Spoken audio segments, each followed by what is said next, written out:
Today, we're honored to have Justin Boardman with us. April is Sexual Assault Awareness Month, and in honor of that, we have retired Detective Justin Boardman. He's been in law enforcement with the West Valley City Police Department for the past 15 years, and during that time, he was awarded Investigator of the Year. He conducted nearly 300 forensic child victim interviews and 140 sexual assault adult victim interviews. Justin also co-authored a trauma-informed victim interview protocol for adult victims of sexual assault, which is shown to increase precautions along with procedure changes. He now presents and consults locally, nationally, and internationally. And Justin has been awarded the Utah Visionary Voice Award, presented by the National Sexual Violence Resource Center, and the 2017 Public Policy Award by the Utah Council on Victims of Crime. Justin currently serves on the board of directors of the Utah Coalition Against Sexual Assault. Please help me welcome Justin Boardman. Cool, thank you. Perfect, I can't see you. All right, let me put Facebook away. Yeah, the interview process helps with our prosecutions. Okay, so let's get started. I have got a lot of stuff for you today. We're going to hit the tip of the iceberg on a bunch of different little issues, all right?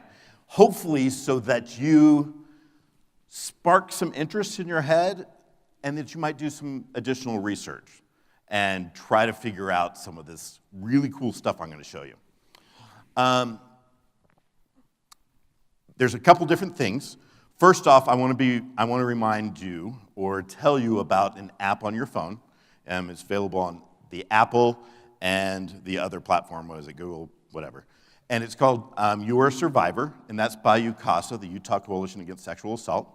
And it has a bunch of resources for you there, or if you're curious about some of the things that you see here as well, all right? We are going to start talking about Start by Believing. It's a program and a campaign to help curb sexual assault, if you will, and how sexual assault is investigated and thought about. So we're going to touch on that a little bit, but we're going to touch on why that's so important. So the first thing that we're going to do, however, is we're going to play a video. And this is going to be a long 5 minutes. But I think it's going to start our conversation, all right?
that was pretty heavy, right?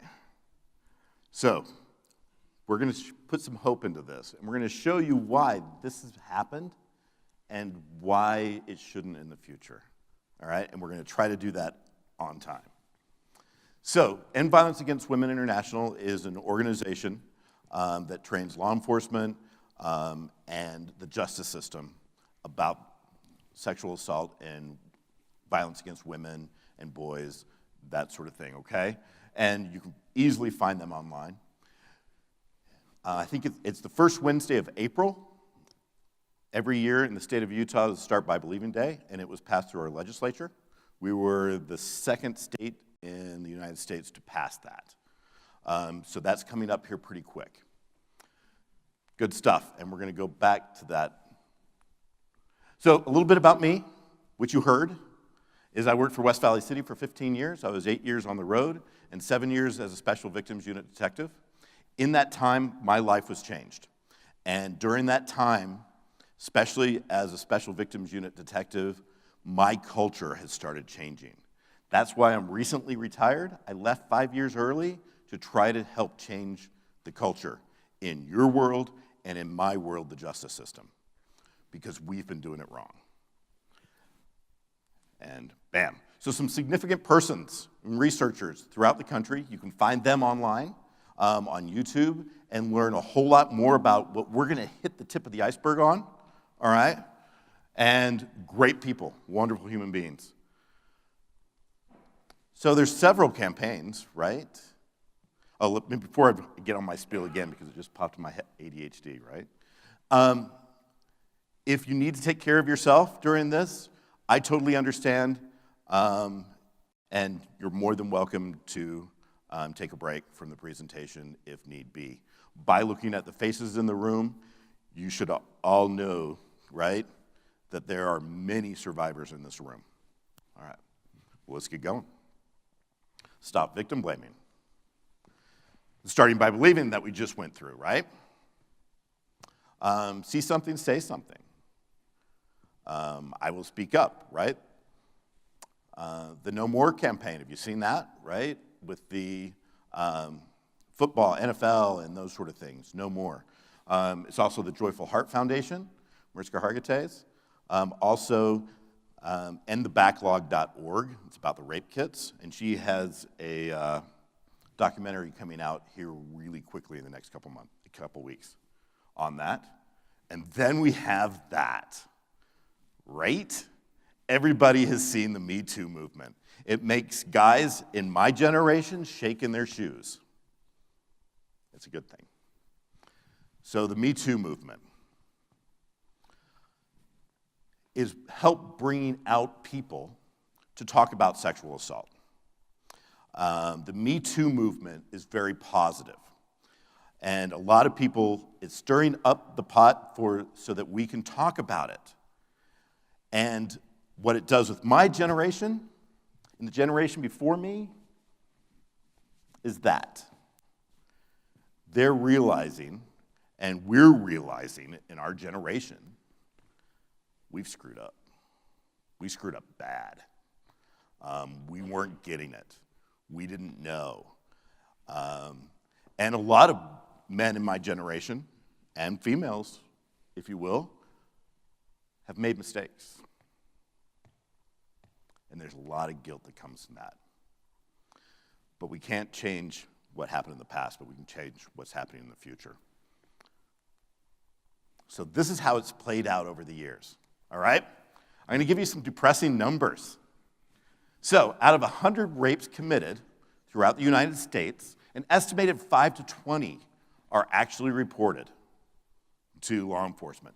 Let's take the high number there. Let's go with 20.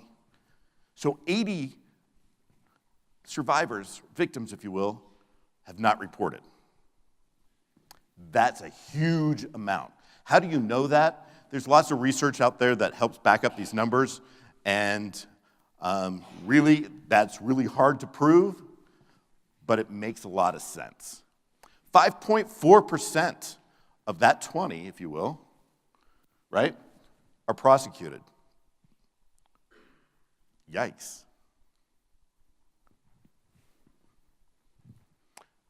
Let's take a look at this. John Krakauer wrote a book about Missoula. Missoula, unlucky enough, was picked by the Department of Justice for a study. And they went to look at this small college town, right? And do a study and see what's going on. John Krakauer found this. He says rape is a crime that is not taken seriously in our country.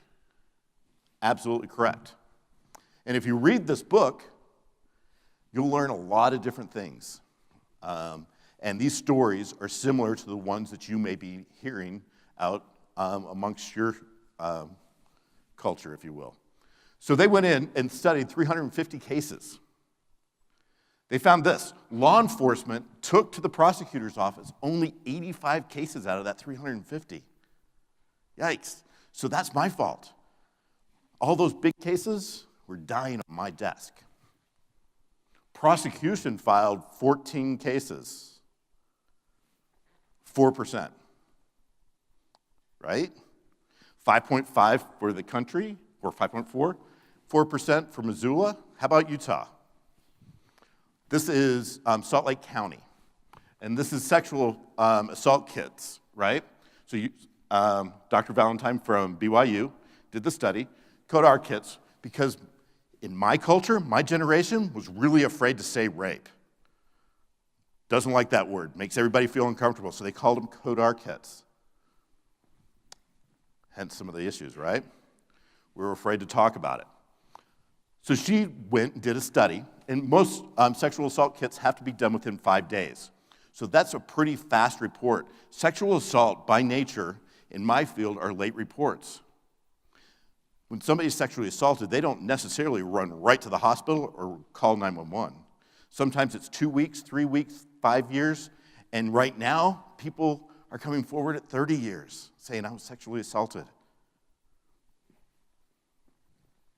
For every 100 exams in Salt Lake County, investigators, guys like me, referred 34 cases. Yikes. 6 cases were filed. That's 6% of these first-degree felonies. That sucks. What if we were prosecuting 6% of all the homicides in the United States? Right? Think about that. That's scary. So the cops were doing this. The stuff they say makes no sense. They can't get their story straight. I see them hedge, making it up as they go. No way it's true. Don't act like that if it's true. They can lie all the time, I can tell. So parents and friends here, how does this play into our lives? Why are we saying this stuff? Why are we thinking this stuff? And a lot of the reason is this. And I could go into a bunch of stories, and I usually do for law enforcement, but we have a short amount of time. But let's do this. If you're a parent, or if your parent caught you lying, I'm sure, oh yeah, lied at least once, stealing the last piece of cake, and blaming it on your brother, right? And your parent comes in and says, what the heck happened to this? And you lie and you fib and you make up a story, and they catch you in this lie because you weren't making sense, and you couldn't get your story straight. You were all over the place. Like, bam, I got you, right? And you go to your room. For me, in law enforcement, maybe dude had dope in his back pocket, and I'm asking him questions, and he's all over the place.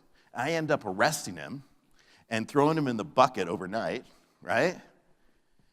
And I caught him in a lie, and I caught him doing something illegal, right?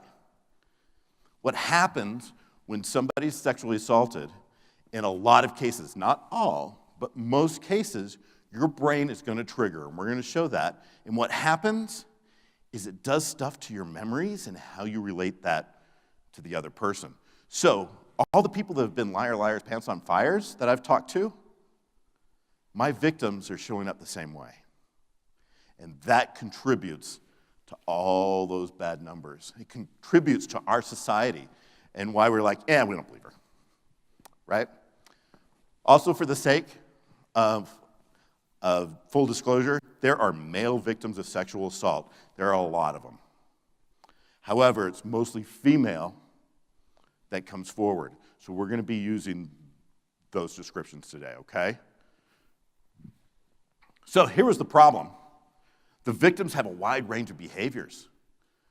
Some of it, right, is not, it's interpreted as lying inconsistent, and it's bizarre.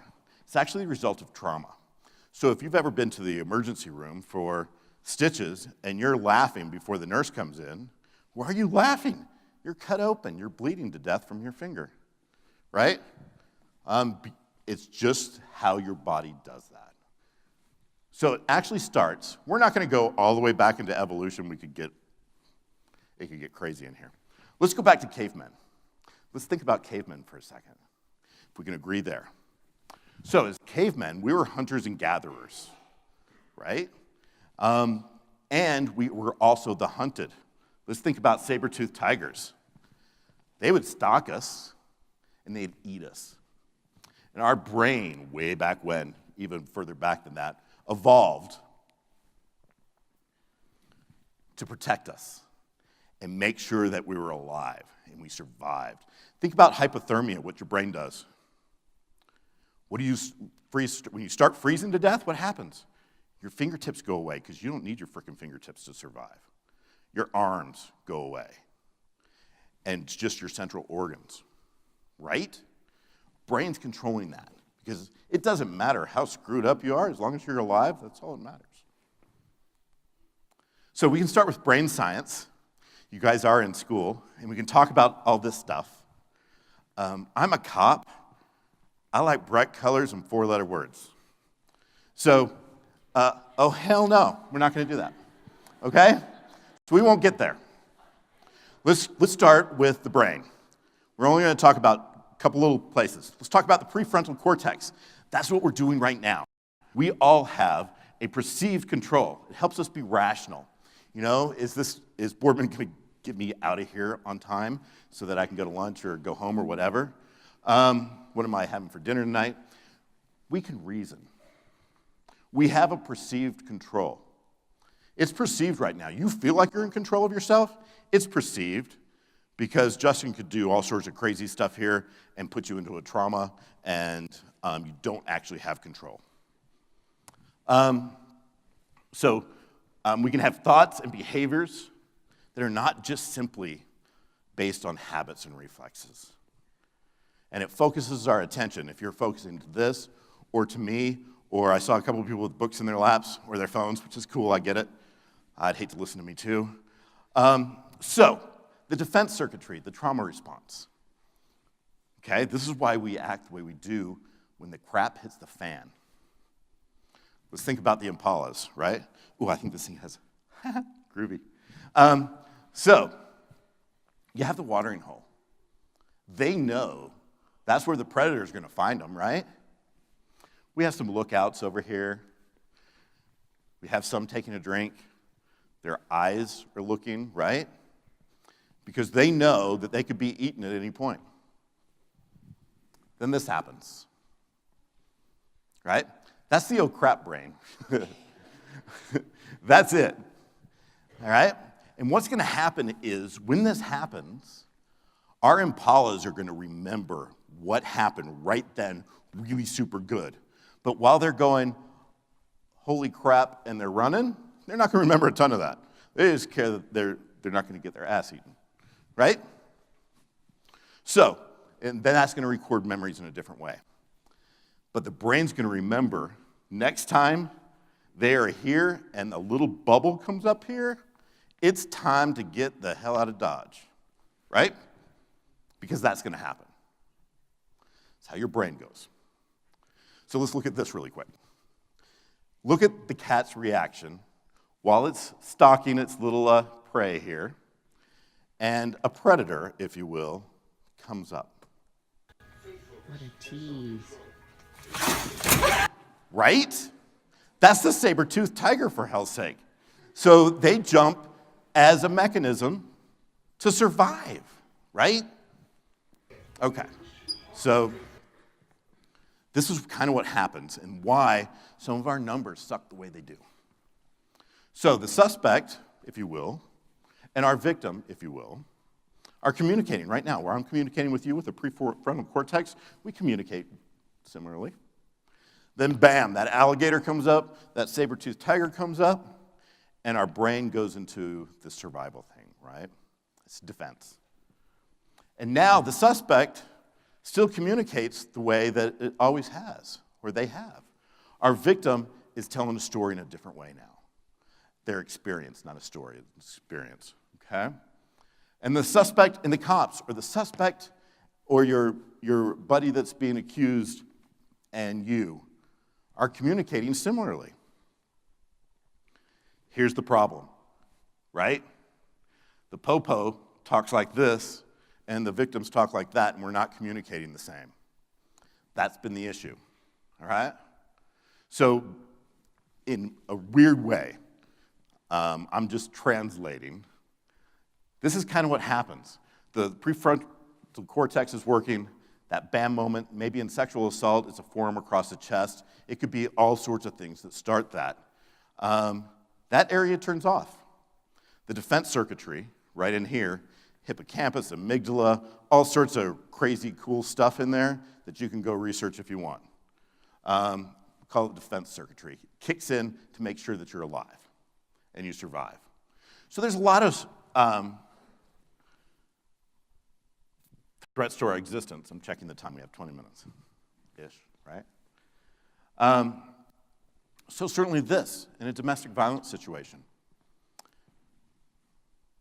A car crash. This was one of our sergeants that got hit by a drunk driver. So that can happen. Maybe it's, it fell behind it. Crap. Anyway, it is actually really funny, but you're not going to see it. Behind the car is a stuffed bear somebody put overlooking a hedge and was causing traffic accidents like crazy. This can happen. I was on a domestic violence call in a house and was attacked by that rooster, right? It was a survival skill for me. They had a chicken coop in the basement, free-range chickens in the basement of their. West Valley has some interesting stuff. This was also West Valley. So this could be threats to your existence. A crash car onto a boulder and the flames start, right? It could be a boo-boo. Actually, this guy I was booking into jail, and they told me I had to go to the hospital instead of booking him into jail because of that. Maybe you have other issues that are a threat to your existence. Mine, you ready for the ew?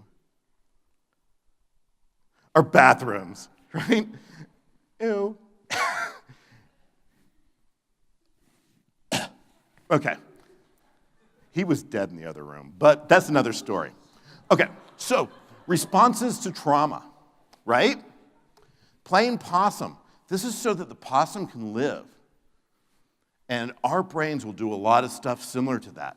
Let's show you this really quick.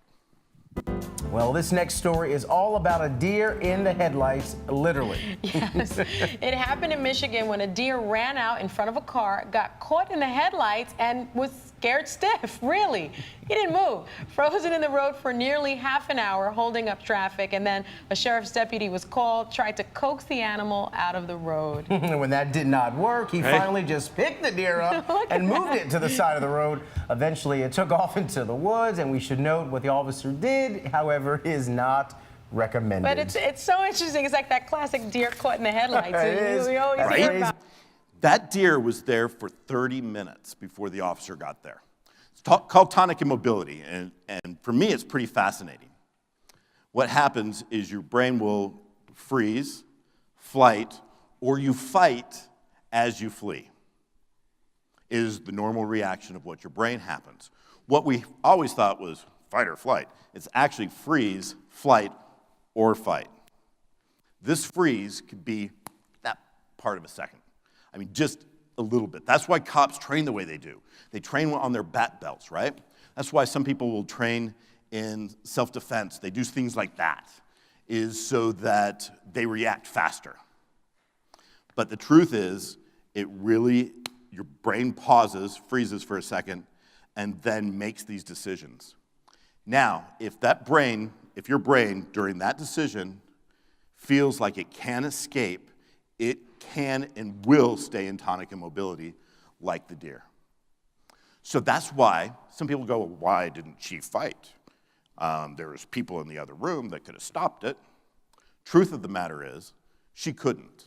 Her brain wouldn't let her. As much as she wanted to, her brain wouldn't let her.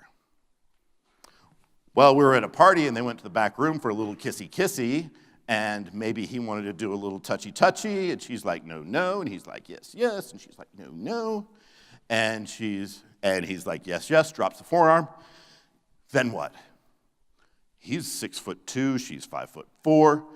Her brain makes this decision without that rational thought, what we're doing right now, that there's people in the other room, all I have to do is scream.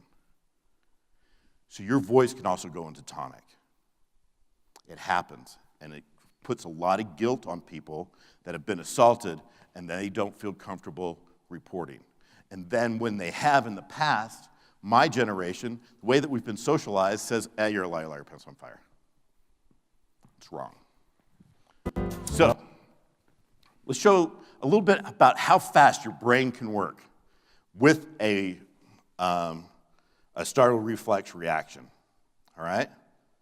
This guy has everything.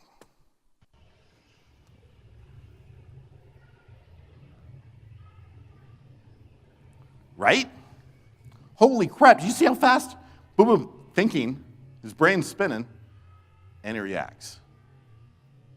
Now, if you try to interview that guy about what happened right in there, you're not going to get much, or at least right afterwards, right? Right at that moment, he knows that he needs to save the kiddos. So then you have fight as you flee. Let's do that.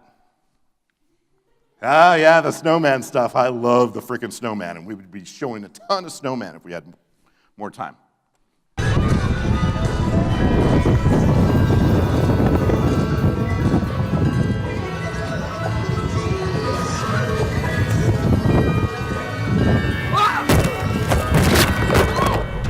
Right? Now watch this. We're gonna do a little slow motion. Boom, he sees the threat, he hits the threat, and he's fleeing, he's getting away from that threat. And stops. Right? She didn't. So that can happen, right? Boom, and you're running backwards away from the threat. Now his brain is going, holy hell, it was a snowman, right? But if it was a saber-toothed tiger, dude is running for the hills.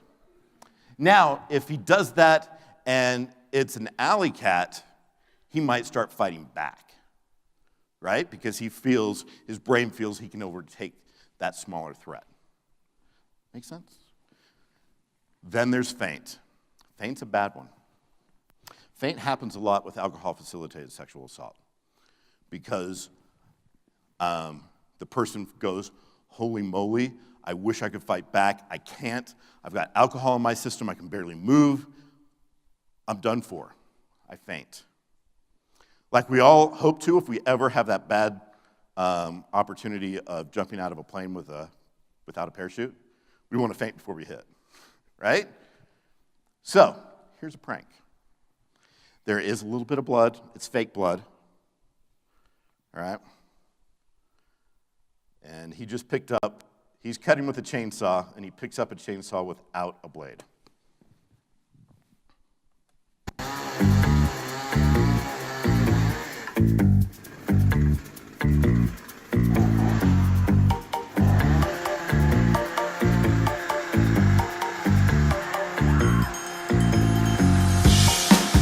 Boom, out.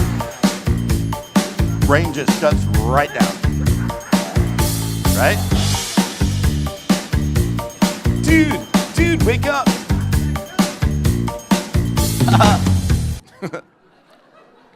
Right? However, your memories during this point, you might remember right at the beginning and looking and dude's got a chainsaw. You're not remembering anything else. So if somebody's disclosing to you, I went back into the back room for a little kissy-kissy, and I said, no, no, and he said, yes, yes, and a forearm dropped across my chest. I don't remember anything else. What do you mean you didn't remember anything else? You were raped, right? See where the guilt starts coming? At least for those of us that have been disclosed to, we don't get it. Think about this. Then a lot of guys will go, well, she had really tight pants on, and to try to do this, that, and the other, and to get this angle to that angle, she would have fought. She wouldn't have been able to. Think about the deer if the deer was wearing pants. Right? Think about that sort of thing.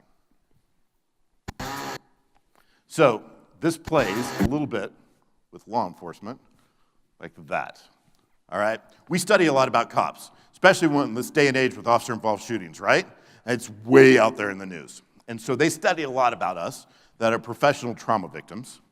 And you might have a diminished sound that the officers are talking about. A heightened visual acuity, right? Some guys will just go, I was on autopilot. Boom, right? So let me tell you, let me share a couple, I got time for at least one more story, all right? A couple years back, my police department is on 3 floors in West Valley, right? So we have, on the bottom, we have a lobby, and then we have the patrol floor, and then we have the detective floor. Me and a couple of my buddies are there early, so we can get a lot of our work done before everybody else comes in. If you haven't noticed, I have ADHD, and it's hard to focus. I do it in the mornings, whatever. And I'm sitting at my desk, 8 o'clock, and we are listening to the radio because a lot of crap happens out where we police, and sometimes we have to go out and respond. And we hear a stressed radio voice of one of our buddies that is in the lobby taking phone calls that day. And he screams, "Man with a gun lobby." And we go, "Oh," right? So we run towards the threat. That's just what we do as officers. We run towards the threat. So we run across through the cubicles to the stairwell. It's the fastest, and it empties out into the lobby. So we are running down. I don't even remember. I remember on one landing, I have my gun in my hand. I don't know how it got in my hand. I had to have taken it out, right? And I do remember for one thought, you don't have a vest on, Boardman. And I'm still running, and the patrol sergeants spill out in front of us, and we're going down the stairwell. The patrol sergeant gets down to the bottom, boots the door, looks out, and starts laying down gunfire. I thought it would be the O-S word that came out of my mouth. It was the O-F word for me. But that's what happens, right? And I remember that it was so freaking loud. I had intensified sound echoing through from the bullets, right? And then I remember spilling out into the lobby that had glass doors around it. And the ceiling tiles are shook from the percussion, right? The sound waves. And I remember the dust coming down through the light, kind of like, oh, right, from the clouds and the lights. I remember that. I remember jumping over the body and going out into the parking lot to see if there's any other shooters, because you never know if there's more than one. So I had heightened visual acuity. I had tunnel vision for sure. I had some memory loss. I was on autopilot. All these sort of things affected me.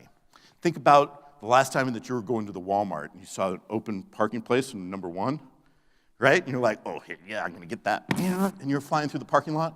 You're about 25 miles an hour, and somebody backs out in front of you. You're like, that, right? And you don't hit them, but you hit the brakes, you hit the gas, you turn, you do all this stuff. You don't remember half of that stuff when you get past them and flip them off. And then you get into the parking place, and you sweat a little bit.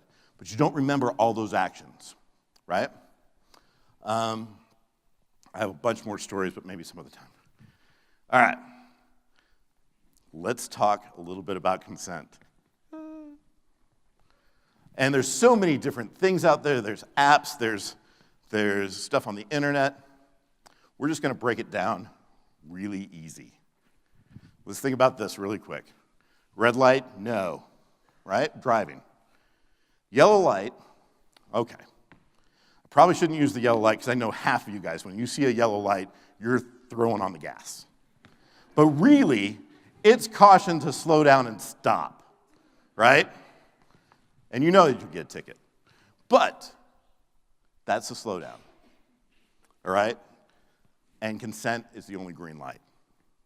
And it needs to be enthusiastic. And you can ask. This happens a lot. And it's called polite resisting. Our culture in the United States, we were raised, for the most of us anyway, I was raised in the South, so manners were just beat into us. But we were all have grown up to be polite. We know people talk if I piss somebody off. Polite resisting. You'll see this in my police reports and with your friends. I told him I had to leave soon. Guys, that's a hint.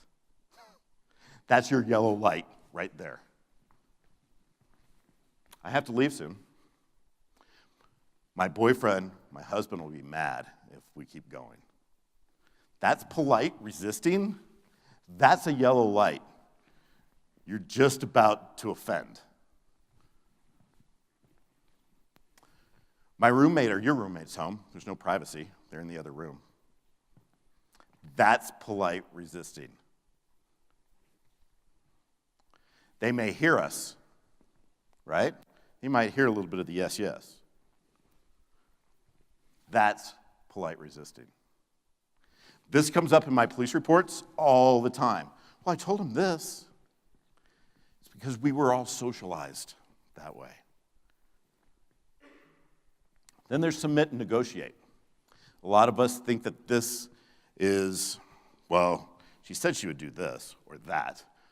I'll give you this if you do that or not do that. That's a red light. That's sexual assault. And when this stuff happens, right after that, is when that bam moment creeps in. Or bams in, if you will. Let's do this later. Again, that's no. And then the don't hurt me stuff, right? I'll do this another time in another place. That's a polite way of the person in front of you saying no. Let's touch on alcohol for a second. We won't stay here very long. Most of the sexual assaults that I investigated, well, I can't say most because most of mine were child sex crimes. In my 7 years, I investigated 1,200 cases, most of which were child sex crimes. A good chunk of those were adult sex crimes. And in adult sex crimes and teenage sex crimes, this is a factor. Out of those 1,200, I proved 2 to be false. And that's about national average, is between 2 and 8%. It's the same as false reports for burglary and traffic accidents for fraud. I may not be able to prove them all, but that's the national average. Alcohol is a tool, it's a trap, it's a weapon in a lot of cases for sexual assault. And if it were a weapon, it's the freaking sledgehammer, because it's going to get you. Let's think about this for a second, right? Alcohol, first off, will take away your cognitive ability. So you start getting punchy, you start getting laughy, right? And then you get to this point, and then you get to this point. Ugh. Anyway, sex here is rape. Sex here is rape. Here is a little bit more borderline, and it's more in that yellow light, right? If your case came across my desk here, I'm going after the jugular. So, how this happens with our rapists, a lot of our rapists at parties are on the outlying. They may go to 20 parties till the right opportunity hits for them to do what they want. And it's a lot like the predators in Africa, if you will, right? The Serengeti, the lions or the cheetahs are stalking the wildebeest, right? Who do they take out? They take care of the sick, right? Maybe they take out the older ones. Maybe they take out the babies and the younger ones. They rarely will go after one that fights. alcohol does that. And in a lot of cases, it is used to facilitate sexual assault. You can use alcohol consensually and whatever, if you have fun, whatever, that's great. But it can be used against you really quickly. And if that bam moment happens in here, your memory goes down. Okay. Aha! The village people. So, now, I may have been getting on the men here a little bit and beating them up a little bit here and there. Most men are not violent in our culture or in cultures around the world. I deal with and have traditionally dealt with just a small percentage of human beings. We're all really pretty good people. The men in this room are all really good people. Here's the problem. We're not violent. We're silent. And we don't speak up. We may see something happening, and we don't speak up. Some of our buddies might say, hey, she was so drunk the other night, I got to do this, this, and this. And we don't tell them, dude, that's freaking wrong. That's our problem. We're not talking. A little bit about the bystander effect. I saw a really cool art exhibit out there. Threw me in some trauma stuff from memories. Anyway, the bystander effect, we're just going to touch a tiny bit on it.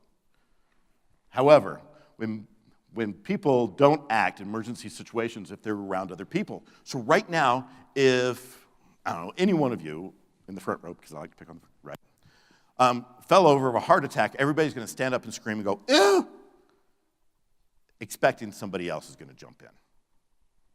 That's the bystander effect. Passive bystanders, right? I didn't want to get involved. I thought somebody else would do something. I didn't feel qualified to handle the situation. She fell over of a heart attack. I don't know CPR, right? This stuff goes through your head. I didn't know the full story. Maybe they were drunk and they deserved to pass out right there. So we're going to share a quick little story here to traumatize you. This is Lulu. This is China, and this is on a CCTV. I'm not going to show you the video. You can thank me for that later. Lulu is out and about and gets run over by this man. All right? Can't really see. There's Lulu right there. Run over by a car. Right past. Bystander effect, no aid. Dude in a motorcycle. He's looking. And that, unfortunately, I know what that is. That's blood. No aid. Keeps going. The time keeps clicking on this video. Again, another car comes over and runs Lulu over. Again, nobody stops to render aid. Until a peasant came by. She stopped. And then everybody else comes around to help. After 3 minutes and being run over by 2 cars and having 3 people walk by. So Lulu lived for another 3 days before she finally passed away. So how do we change this as a community, as a school, as a culture? Just knowing now the bystander effect, you are now more willing to act. Just by knowing just this little bit, you're more apt to be involved. Have we all done it? Hell yeah, I've done it. I've driven by car accidents and gone, there's no blood, and keep going. I've done that. I should have freaking stopped, and I do now. There's not a wrong way as long as the action stops. So whether it's a party, anything else like that, there's not a wrong way as long as whatever that action is stops. So, I mean, you could point to the elephant in the room, oh, right? You can interrupt the behavior, split them apart, especially in sexual assault. Use body language. You can stand over the top of them. You can use humor, or you can call somebody to help. If you can't do it yourself, you need to call somebody that will. you are actually saving them both. You're saving your buddy who may be committing a sexual assault. You may be saving your buddy who may be a victim of a crime. These type of crimes, especially sexual assault in nature, will stick with this individual for the rest of their lives.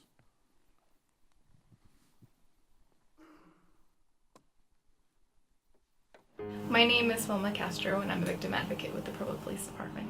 My name is Detective Juan Escobedo, and I am a Special Victims Unit Detective. My name is Courtney Hughes. I'm the Victim Services Program Coordinator for the Provo Police Department. My name is Detective Dupay. I'm a Special Victims Unit Detective. Unfortunately, we live in a society where there's a lot of victim blaming and shaming going on. We don't want to believe that there's terrible things out there that are happening. We work hard to create a community where survivors of sexual assault feel safe coming forward to report. The victim now has a path to go down that they've never experienced. The first thing we do is make sure we listen. So I think it's very important to make sure that we're available and open to hear their story. It takes a lot of courage for victims to come forward and to make a report to police. I feel that it's very important that I listen to them and try and understand what they are going through. I think it's important just because they need someone to be there for them. When they've gone through something like that that's traumatic, they need someone to be able to listen to them, understand what's gone on, and have someone advocate for them. Having someone tell you that they've been sexually assaulted might even just be a healing mechanism for them. Starting off by believing is important in the sense that it's a need to get their story and what actually occurred in the best way that we can so that we can bring justice to them. My name is Detective Thomas. Sergeant Huntsman. Chief Ferguson. Anna Walker. Taylor Cave. Sue Ellen Wetton, and I pledge. I pledge. I pledge. I pledge. And I pledged. I pledge. I pledge. I pledge. I pledge To start by believing.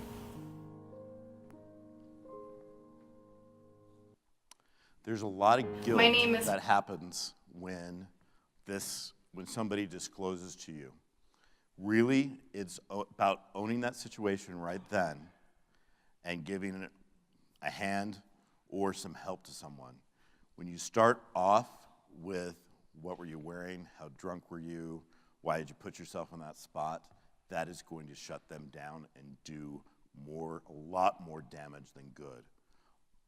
Giving them some thoughtful support at that point in time is huge in our society. My generation has failed you when it comes to investigating sexual assault. The Me Too movement is a very good showing of what we did wrong. It's now your guys' turn to get out there and be educated and help change our culture. I will be around. You can send me emails. I'm happy to chat.